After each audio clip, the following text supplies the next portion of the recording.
I thank the gentleman, and Chair will recognize Dr. Azel. Thank you, Chairman Duncan, Ranking Member Rusleton, distinguished members of the committee. I am honored to have this opportunity to share my analysis on the U.S. national security implications of the administration's new Cuba policy, and I commend you on calling this hearing on what is often a misunderstood threat to our national interest. Last year, when the New York Times editorial boards and others intensified their campaign for a unilateral, unconditional change in U.S.-Cuba policy, I published an essay titled WWCD, that is, what would Castro do if the United States were to unilaterally and unconditionally end economic sanctions? I argued then that not proving how Castro would respond was an irresponsible omission, since the formulation of U.S. foreign policy is often compared to a chess game in which every prospective move is analyzed with an eye to what the adversary's counter move would be. A foreign policy move always seeks reciprocity. General Raul Castro has now provided a comprehensive answer to my "what would Castro do" question. On the 28th of January, speaking in Costa Rica, General Castro set his demands.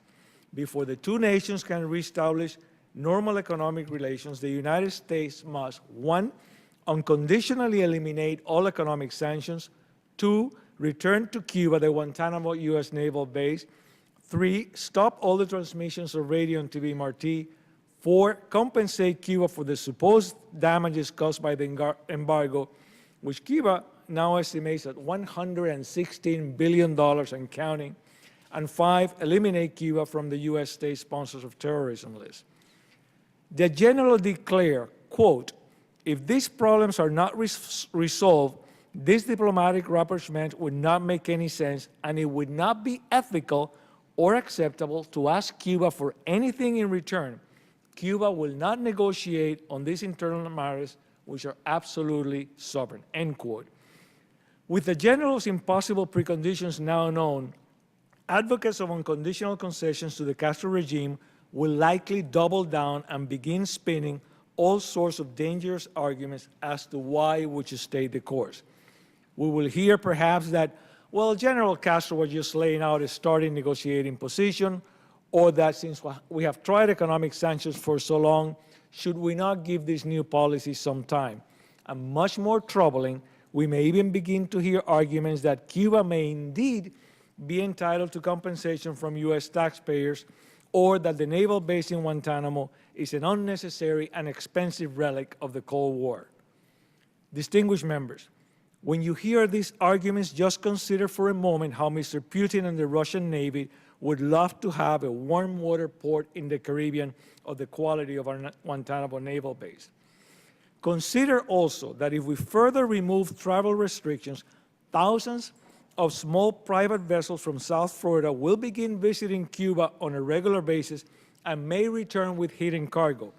We can all use our imagination as to the nature of the cargo, whether drugs, contraband goods, or human trafficking. Our overstretched Coast Guard would not be able to effectively monitor thousands of private vessels traveling regularly between Cuba and South Florida. Given the long-standing and close links between Cuba and Iran, this ocean travel possibility exposes our border security to new and serious vulnerabilities to terrorism and contraband. Moreover, the President's new measures will enrich primarily the Cuban military and will not impede General Castro's close alliance with Iran, Russia, or Venezuela. It is hard to discern how fortifying a totalitarian government promotes democracy. The new Cuba policy has legitimized the Cuban regime in the eyes of the world. By sanctioning an oppressive regime that violates human rights with abandon, the President has reversed our long-standing support for democratic governance in Latin America. The gratuitous normalization with an oppressive military dictatorship sends the wrong message to the continent. Every Latin American would-be dictator now realizes that suppressing civil liberties in their countries is not an impediment to having a good diplomatic and commercial relationship with the United States.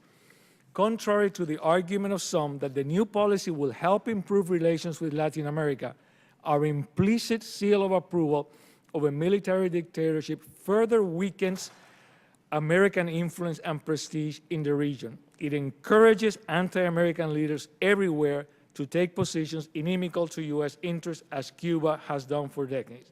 One unfortunate visual the new policy has conveyed is that taking American hostages can be very rewarding. Thank you. Thank you, Dr.